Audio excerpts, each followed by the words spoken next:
1 2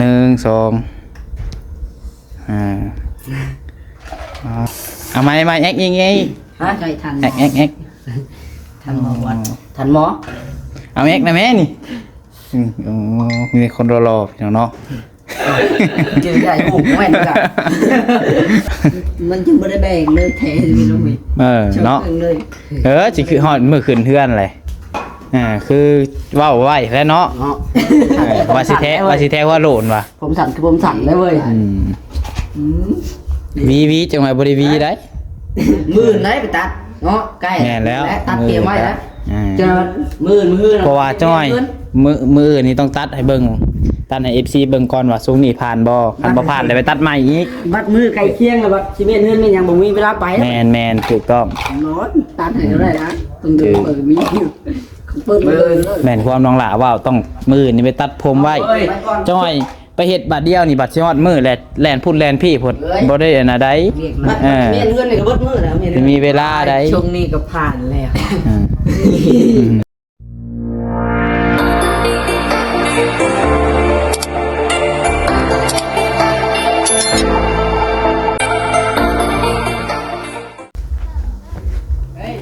เอาพี่น้องเนาะเปิดภาพขึ้นมาทางเฮือนทางซานของน้องจ้อยปะนี่พี่น้องเนาะกินเห็นเพิ่นนั้นอนามัยส่วนนั้นอันนี้พี่น้องเนาะส่วนเนาะต้องแปลนคักปัญญังปัญญีนาบ้านเฮือนของน้องจ้อยกับพี่น้องเนาะเอาใหม่สั่งเพิ่นเก็บไปบ่แล้วพี่น้องเอ้ยมีแต่มาส่วนเอาดินแถวนี้พี่น้องเนาะส่วนเอาดินใส่เกี่ยวคีนทิพนี่พี่น้องเอ้ยงามคักปัญญังเงินน้องจ้อยเป็นเนาะ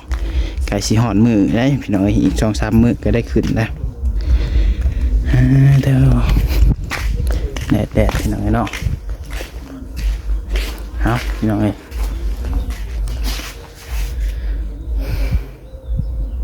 ก่อนอื่นเบิดกับทักทายสบายดีสวัสดีพ่อแม่พี่น้อง FC เบิดสุคนบุตรสมองสุบอลว่าอยู่ฝั่งลาวฝั่งไทยแล้วก็อยู่ทางต่างประเทศพี่น้องเนาะการยินดีต้อนรับเข้าสู่ช่อง YouTube น้องผัดไซชาแนลอีกแล้วพี่น้องมาพอกันตอนนี้ก็อยู่ทางเงินทางซานของน้องจ้อยเพิ่นพี่น้องเนาะก็สิมาถ่ายชีวิตประจำวันของน้องจ้อยพี่น้องเนาะให้ FC เบิ่งพี่น้องเนาะว่ามื้อนี้เพิ่นเฮ็ดเวียกบ่คือบ่ได้เฮ็ดพี่น้องไปเบิ่งผู้ชมนำกันพี่น้องเนาะ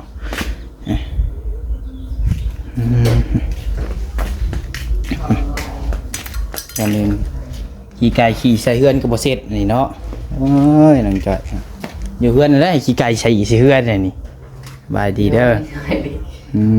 เดี๋ยวนี้เป็นเฮียแหละว่าปลาฮอดวีเนาะว้าเธอเฮียจ้อยเอ้าน้องถวยอยู่นี่บ่บายดีเด้ออยู่เพื่อนก็เพื่อนเลยไปเบิ่งเก่านั่นมึงเอาใบแพ้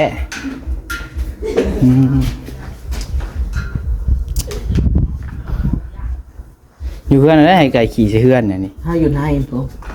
อยู่ในบ่ได้เฮ็ดเวียกน้ำหมูบ่บ่นี่บ่ได้เฮ็ดมื้อนี้เฮาพดล้างพื้นเฮือนเฮาล้างแล้วเลยโดยกับสร้างดินในหน้าบ้านมาถมทีนี้โอ้โจอยู่กินเนี่ยอยู่มาเข้าท้องไม้นี่โดยไม้น้ำอ่างฝนตกนี่ก็อ่างแล้วดีแล้วนี่โดยน้ำฝนนี่พี่เนาะเนี่ยเป็นโยมาใส่วันนี้เนาะเห็นฝนตกนี่อ่างอีรีแล้วทางนี้คันนี้เงินนี่เทออกเบิดเลยน้องใจเทเบิดเลยนี่แถวนี่จงไว้ทางนั้นเผื่ออนาคตมีเงินอีกเทเบิดเลยอ้อมเดินเลยอ้าวอนาคตมันมีลูกมีเต้ากันลูกปล่อยไปเลยป่ะนี่ปล่อยไปเลยเนาะปล่อยตามเดินแล้วเห็นอยู่เพื่อนตัวเองติไก่สีหอดได้เนาะมือขึ้นเทือนขึ้นซานขันบ่มีเวียกเฮ็ดกันอยู่นั่นแหละเนาะเหมาะแม่ไปแล้วเนาะอันนั้นบ่มีเวียกบ่มีงานเฮ็ดนะโดยจะอยู่ในนี้แหละนอนเบดมื้อพี่น้องเอ้ยมื้อใดนั่นกะ ยามลำไห้ลำหน้าก็สิเฮ็ดอยู่บ่นาปีหน้านี่ ปีนนะ ฮะ ปีนี้นี่บ่ปีสิมานี่ แม่น อืม ก้าวว่าสิเฮ็ดอยู่บ่ ยังบ่ฮู้ อืม ก็บ่เฮ็ดจัก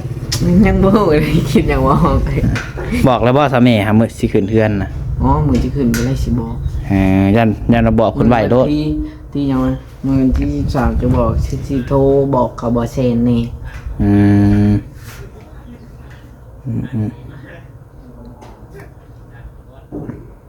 บ่าวเซนบ่าวบอดพี่ช่าง โดย บอกเพิ่นบ่แล้วเนาะ โดย ตู้ซอกตู้ซีด โดย แม่จรเด้แม่จรเจ้าฮะบ่บอกแล้วบ่ มีเฟซได้เฮา ฮะ เฮามีเฟซ บ่มีเฟซ โดย ไผจะมีเฟซก็โทรบอกเพิ่นเฮ้ย โดย โอ้ยน้องจ้อยขึ้นเฮือนได้เฮือนไงก็บ่บอกแม่เลยว่ะเผื่อเราให้เบาเทบ่ยังพามาว่าจัก โดย พอได้เล่าอันมาเฮ็ดของกินช่อยได้น่ะ โดยนี่ตัวเจ้ามาเป็นยังไง โทรศัพท์ได้หน่วยใหม่เลย จะได้ จักแล้วว่ะ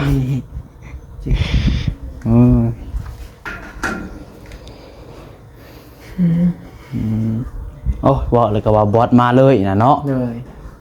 ปัญหาโตเลยบ่บอส เอาเฮ็ด แต่จะละมาตอนไหนน่ะข่อยคือบ่เห็น มาบางนึงมาคือเติบเลยมาบางนึงมีเฮาเอาก็เห็นรถเราขี่เข้าเลย แม่นบ่แล้วขี่รถยังมาร ถจักร รถจักรใช่ น่ารถเรา เออค่อยจะบ่เห็นรถอะไรน่ะโอ้แล้วซื้อรถใหม่อีกเลยเนาะ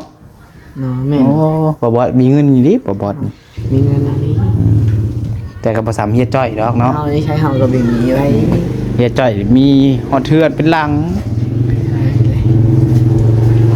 แดดเฮา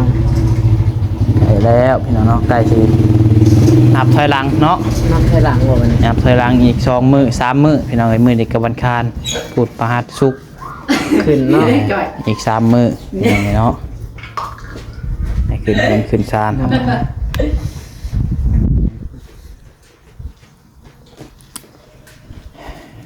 นาะพี่น้องเอ้ยอย่าน้องมาใจกับที่ถ่ายบริเวณบ้านให้พี่น้องเบิ่งเนาะเพิ่นเตรียมยังไงโดยขานะ เจ้านี่ คันแข็ง หนุ่ม เฮาที่นอนนี่เลยเฮาเย็น นั่งก่อนแป๊บนึงนี่ขอเช้าขึ้นหน้าปกนี่1 2เอาไม้แอ๊กยิงไง ฮะใจทัน แอ๊ก ทันหมอวัดทันหมอ เอาแอ๊กนะแม่นี่มีคนรอพี่น้องเนาะ กินใหญ่หูแม่นกันโอ้ยตัวไฟนี่เอา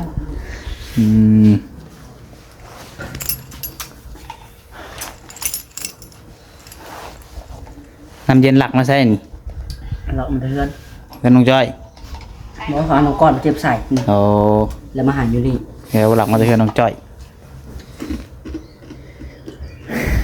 ขักมันยังเพื่อนน้องจ้อยเนาะมีบอลนั่งหลินนี่ ด้วย นอนก็ได้เนาะ ด้วย นอนก็ได้นั่งก็ได้ตีลังกาก็ได้ไปจักนี่ลองดูน้องจ้อย ก็อีกไปมาหับนัดไว้บุ่ม เพิ่นสิได้อันชงช่างคืนแล้วคันว่าฮัก สิไปหัก จอย คนขึ้นมาเรียนเลย แม่นบ่ โอ้ยเบิ่งแน่นอนถูกจับขึ้นแน่พูดไปมันเข้าไป ตอนนี้ค่อยมัก จริงฮักไปนั่นคนน็อตจับอีกเนาะทำยอดคือหลายคนเนาะอิงอยู่เนาะอิงบ่ฮักดอก น้องเสลาก็ตัดผมเป็นอีกเนาะ เป็น ตอนอยู่เพื่อนไปจอนจะตัดไอ้ไฟก่อนตอนน่ะตัดเลยท่องนี่บ่ตอนน่ะใส่มีตัดบ่ แม่นอันนี้มันต้องเด้ออะไรเพิ่นอยากเฮ็ดแบบนี้ อันนี้ใส่ตรงเด้อ มันมีระเบิด มันบ่มีเบอร์มัน แม่น เลยว่าแทะไทยดอนเลย ไถหลอนเลย ว่าแต่ก็ จังจุดได้ทางจัดเนี่ย แต่ก็ได้อยู่ได้4มื้อนี่เจ้าบ่ได้ไปเฮียนบ่คือว่าไปเฮียนแบบตัดความสามารถเลย ข่อยเคยตัด เออ ตัดไม่ตัดนี่พอได้งามบ่ได้ลายเลย อันนี้อยากไล่ๆดอก เราข่อยบ่เป็นมันบ่มีนะเบอร์ ก็ถือว่าเก่งแล้วสำนีนี่ข่อยยังใช่บ่เป็น เฮานี่ จะได้ได้สั่งเอาเลย แน่นอน ไล่เนี่ย จะตัดเป็นบ่เจ้า ที่ตัดในลาวันนี่มันจึงไม่ได้แบ่งเลยแท้ที่ลงไป เนาะ เลย สิคือฮอดมื้อขึ้นเฮือนเลยคือเว้าไว้แล้วเนาะว่าสิแท้ว่าโหลนว่ะ ผมสั่นคือผมสั่นเลยเว้ย วีจังไว้บ่ได้วีได้ มือไหนไปตัดเนาะใกล้ แน่แล้ว ตัดเตรียมไว้แล้ว เจ จะมือ เพราะว่าจ้อยมือนี่ต้องตัดให้เบิ่งตัดให้ FC เบิ่งก่อนว่าทรงนี่ผ่านบ่คันบ่ผ่านเลยไปตัดใหม่อีก บัดมือไก่เคียงแล้วบัดสิเม็ดเงินมันยังบ่มีเวลาไป แมนถูกต้อง นอนตัดให้ได้นะต้องดูมีเปิดเลย แม่นความน้องหล่าว่าต้องมือนี่ไปตัดผมไว้จ้อยไปเฮ็ดบัดเดียวนี่บัดสิฮอดมือแล่นพุ่นแล่นพี่พุ่นบ่ได้อันน่ะได้ เมียนเงินนี่ก็เบิดมือแล้วเมียน มีเวลาได้ ช่วงนี้ก็ผ่านแล้วแต่ว้าวตรงนี้คือตามสัญญา ตามสัญญาไว้แล้วเนาะ เดี๋ยวสัญญาเนี่ยบอกเลยว่า จะสัญญากับ FC ไว้นั่นใดคันบ่ได้เลยต้องถึงตำรวจบ่บอสตำรวจบ่บอสเราก็อยู่ใกล้ๆนี่ บอกตัดของแบรนด์หนึ่งเลยกัน ฮะ ตัดหน่อยหนึ่ง ตัดหน่อยหนึ่ง บอกคือ อ๋อยังสิตัดหนึ่งเจะเสียผมเข้าเฮือน บอกตัดสั่นสกินเฮดเนาะ ตัดใน FC เพิ่นเบิ่ง สกินเฮดนี่คืออยู่อ่ะ บ่แม่นตัดสกินเฮ็ดสกินฮัดดอกอันน่ะคงช่วงออกติดคุกผู้น้อยเพิ่นสิว่าเฮ็ดใช้ FC อีก ว่าตัดธรรมดาเฮานี่ตัดตายเฮานี่แหละ ตัดให้มันสั่นอยู่ บ่ นี้ เพียงแล้วเอาไว้ตัดผมสั่นได้สั่นแล้วบ่ได้เอ้ยสกินเฮด สั่นซ้ำข่อยนี่ก็จักว่าได้แล้วบ่จ๊ะ บ่ได้จะยาวอยู่ค่อยเบิ่งยาวอยู่สกินเฮดบ่ได้ตัวไม้ หัวแท้หัวหล่นเลยก็ได้ ทรงเนี่ยครูเบิดแล้วนะความรอ ตัดให้ FC เบิ่งเนาะมึงเถื่อ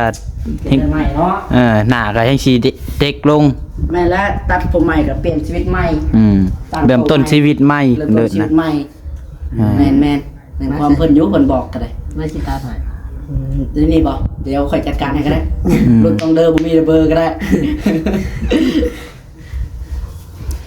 จะบ่ได้สัญญาหยังไว้บ่เขา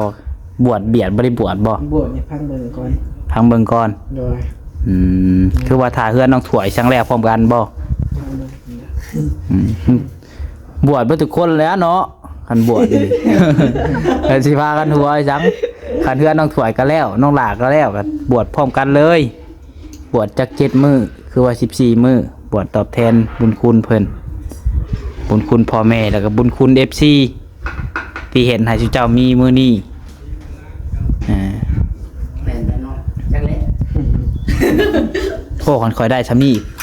เพิ่นน่ะเฮ็ดหยังข่อยก็สิเฮ็ดบวชซื่อๆเขาเดียวก็ยาวผมอ่ะเคยเบิ่งนี่พากันเสียดายทรงผมบ่เกิน5เดือนก็ยาวแล้วผม เคยได้ติ ฮะ เคยบวช บ่เคยบวชจักเทื่ออยู่เจ้าน้องจ้อยได้ซะแต่เกิดมาเคยบวชอยู่บ่ เคยแต่จูบแขนเข้าผีไปใส่นะ บวชนำคนตาย แม่นเคยแต่เป็นนั่น บวชเคยแต่บวชนำคนตายเนาะข่อยเคยอยู่ข่อยบวช7มื้อ ไปเนาะหอนจุกมาจ้อยติ สิเบิ่นบักจ้อยแล้วบัดนี้เชิญจัวเดี๋ยวบวชไปดนๆแล้วก็สิเป็นอันย่าเป็นพ่ออันพุ่นแล้วบัดนี้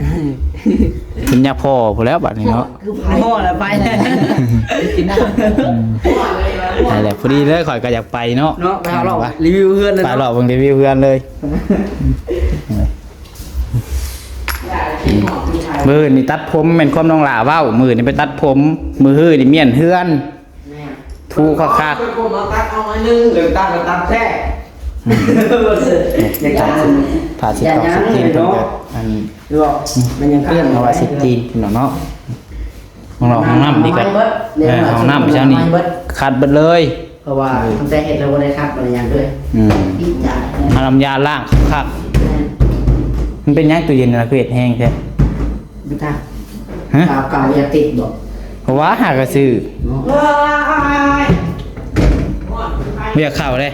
บอกโว้ยน้องจ้อยให้หน้ากู เขายัง ใส่น้ำดูบ่เป็น หน้ามันค่ำไว้เนาะนั่น จังหวะเพย้อนได้เห็ดเองหลายเนาะใส่ผ้าแพร่นี่ไปใส่ได้ซะเพื่อว่าเวียงให้ซื้อมาใส่ลังตู้นี่ จากน้ำพันไว้ใช่ ย้ายแพ้เลยเอาเช็ดอันนั้นขึ้นไปใส่ เอามาปูใช่ไหม เราบอกให้มาไว้ลังตู้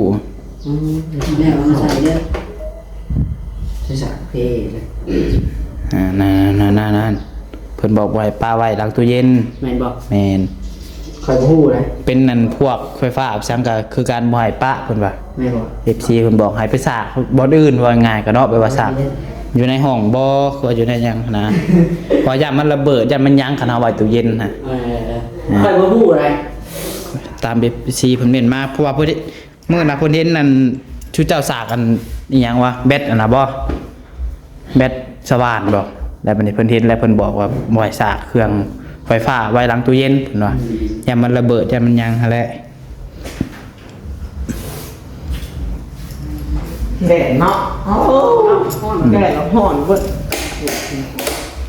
ดอกไฟจะในเพได้หรือใส่ ข่อยก็อยากได้ตัวนี้นี่พี่น้องเนาะฮะ ดอกไฟมันจ่อยเพอะไร เพอะไรตัวอะไรเพ จะลองเปิดมันดู ทั้งหน้านี่ แม่นไม่หุ่งนะ อ้าวคือเพไว้เลย มันเบิ่งแล้วมันหุ่ง มันสอด ตัวทางในนี่หุ่งอยู่ดิทางในนี่ ไปไหมเกิดหมุนเบิ้งเซียนนะ ทั้งตัวนี้ดิเพลีเนาะ เฮ้ยอันนี้ เพเตะจังมือเลย สองมือสามมือเบิ้งดอกนี่ มาเวียงก็หูเรียบร้อย มันก็เพิ่งบอกโมเวียนี่บอก ไม่ได้บอกเพิ่นเลยช่างบ่จักอืมใช่นี่ยังบ่ฮอดปีครับยังฮอดเดือนช่ำ น้องดอกมันกระเพไว้แล้วมันดอกมันสอด ยังถือคนนั้นได้บ่จักตัวบ่ดีแน่ แม่มันดอกกับใส่กุ้มกับกุ้มบริมันก็ถือตัวดีเนี่ยบดีเนี่ย นั่งไงแล้ว อ๋อตัวแดดเจ็บนักคิ้วใช่ เนาะข่อยละสิง้อโอ้โหบ่ฮอดระวังน้องจ้อยหายเด้อ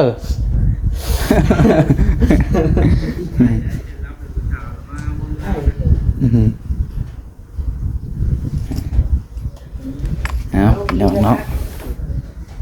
วีได้จอยบ่ได้วีผมได้ มันเกียมจักวีนะ อย่าให้อย่าปะวีกินข้าวกับถือวีอยู่อย่าปะได้แม่นปะบ่ได้ ย่างเลยน้องจอด อยู่ดาวแม่จะขอไป ไปแล้วเนาะนอนชัวร์เนาะ ลูกนะเลยเราโมเห็นท เวลาได้น้องถวยไปแป้งอันหายน้องไม้นี่เด้อ ำ ก่อนเพิ่นน่ะเพราะว่าเพิ่นนอนเพิ่นก็ญาตินอนก็บ่รับแล้วว่าเมื่อคืนนี่ ประตูตัวใด อันขึ้นว่าคันใดกับประตูห้องเรานอน มันบ่ได้ช่องอันบ๊อบประตูน ใหญ่นี่ แม่นประตูวงเยี่ยมก็หรอกบ่ได้หลายอันอยู่ประตูวงเยี่ยมก็ มันเป็นอย่างเนาะ อันประตูวงเยี่ยมหาข่อยว่าน่ะมันน่าจะเป็นน้ำก้อนสั่นเรียกว่ามันบ่ถึงขนาดต้นอันนั้นมันน่ะ กรรมกรสั่นมาต้องซื้อตัวใหม่แล้วมาใส่ แม่นน่าจะประมาณนั้นข่อยว่าเพราะว่าเล็กอันตัวเสียบขึ้นไปหันบ่มันบ่ถึงข่อยสังเกตเบิ่งมันเสียบบ่เข้าฮอดหูซับ ถามเบิ่ง แกได้อยู่ แก้ได้บ่แก้ได้ก็แก้ให้เพิ่นแหน่แต่ว่าหลักๆก็แก้ตัวนี้ก่อนก็ได้ตัว ประตูใหญ่ แม่นประตูใหญ่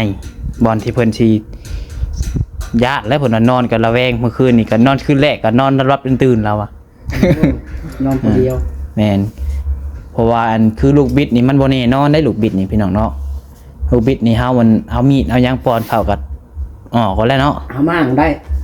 มั่งก็ได้แล้วก็ ครับ ทั้งหลายก็คะแนน คือน้องหลามั่งได้นะ แม่นกับ มาสร้างเนาะ า ทางลุงบิ๊กเนี่ย ดึงก็หาออกแล้ว ตัวนี้นี่มันบ่แน่นอนตัวนี้นี่ มันสั่นรายกรนะ แม่นรายกรมันสิปลอดภัยกว่าแต่ก่อนก็ง่ายน้อยเดียวนึงนะง่ายตัวไหนสิ ง่าย มันเตื่อยบ่ยับลง ยับลง แม่นยับลง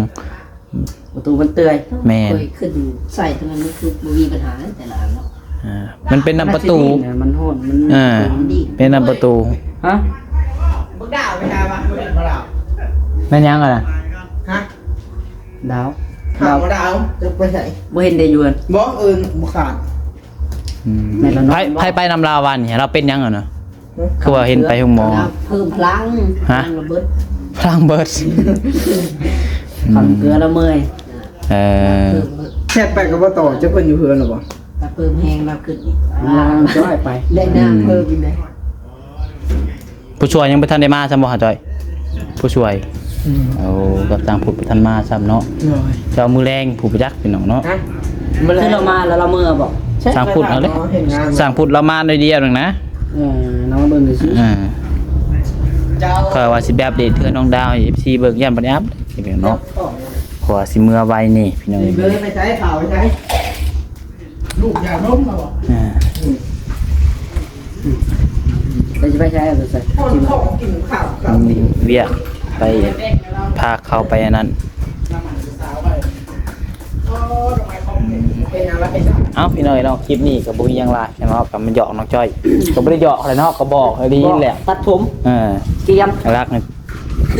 ตัดผมตัดสั้นๆเฮ็ดเพื่อ FC บ่ได้บ่FC จังเฮ็ดเพื่อเจ้าผู้จนแล้วเบิดเป็นหลังคนบอกกับบ่เวียงแล้วว่าเป็น อืม บอกว่า แม่นต้องให้เบาเวียงบอก คือ ขยะ คือน้องลาเว้าแหละน้องจ้อยนี่พังแต่เบาเวียงเดี๋ยวนี้เนาะ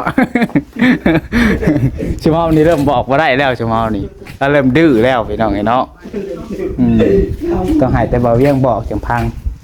เอ้าพี่น้องเอ้ยรอลายเนาะน้องจ้อยเราเพียงเชียนเบิ่งกูแล้วสิหายข่อยเลยบ่กล้าใส่แล้ว โอเคแล้วพี่น้องเด้อคลิปนี้ประมาณนี้แหละพี่น้องก็ลาไปพี่น้องไปก่อนเนาะขอกล่าวคำว่าสบายดีผิดพลาดประการใดก็ต้องขอโทษขออภัยอะไร